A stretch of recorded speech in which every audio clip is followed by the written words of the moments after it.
More than 2 years of development and the sinking city is slowly approaching its release. There is still a lot of work lying ahead, but the hardest part is certainly behind us.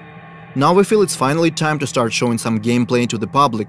Luckily, we have a few great opportunities to do it, with gaming events like GDC and EGX Rest being right around the corner.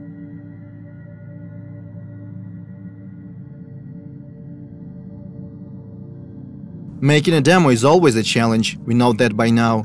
Our goal is to show as much diversity as possible, diversity of our gameplay features and cultural aspects as well. For these purposes, and also to introduce and explain our mechanics, we are creating a completely new quest line. So let's jump back to November, when our work began. Our narration team comes up with a story of a missing person. Depends on the kind of job that you're offering. My husband, Harry Evans, has disappeared. It ties together our gameplay features as well as that Lovecraftian lore. At the same time, our concept artists and level modelers start working on the gameplay area.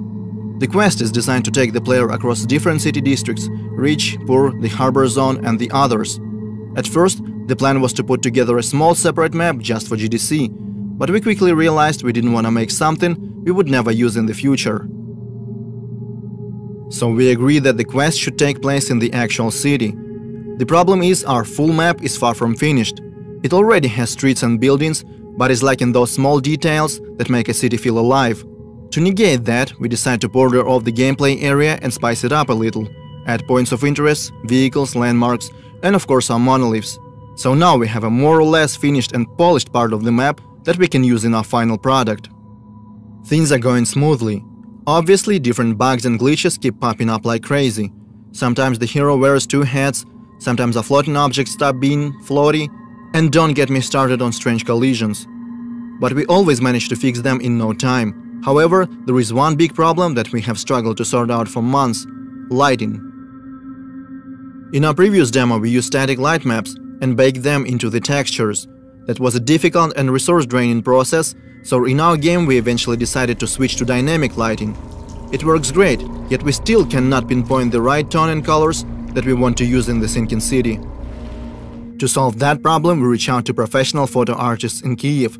They help our team find the right color scheme, inspired by the works of Caspar David Friedrich, James McNeill Whistler, Gregory Crutzen, and other prominent masters in their fields. Also, during our numerous playtests, we realized something. Our quest line is intriguing, but very linear. And that's not something you'd expect from the developers that keep hyping up their quote-unquote strong and non-linear storytelling. So our writers put together an alternative ending. I guess we could call it a good ending, available only for the most observant investigators. There is something else that requires a lot of effort to produce. Our intro cutscene is supposed to be the very first thing that people will see. Obviously, we want to make it look impressive and true to our source of inspiration, Lovecraft. Our cinematic artists decide to start the cutscene in the water, slowly emerging to show the city. The sea and its destructive influence are one of the main themes in our game, and these first few seconds felt fitting, they felt right. There is a whole lot of work being done in the meantime. Our animation specialists are working on making those characters and objects move realistically, the localization team is searching for the right actors to voice our characters, the sound designers and the combat unit are busy as well. After several months of work, the demo is ready. All that's left to do is spend countless and countless hours creating and practicing the presentation. We know the importance of the first impressions. They can be make it or break it kind of deal. We might find thousands of new fans or go completely unnoticed. And it's really tempting to fall in the trap of overpromise just to gain short-term attention. But there is nothing worse than being disappointed when the game comes out and feel like being lied to. So we decided to make a demo that is true to the game as possible. And now we want to see what will be the people's reaction.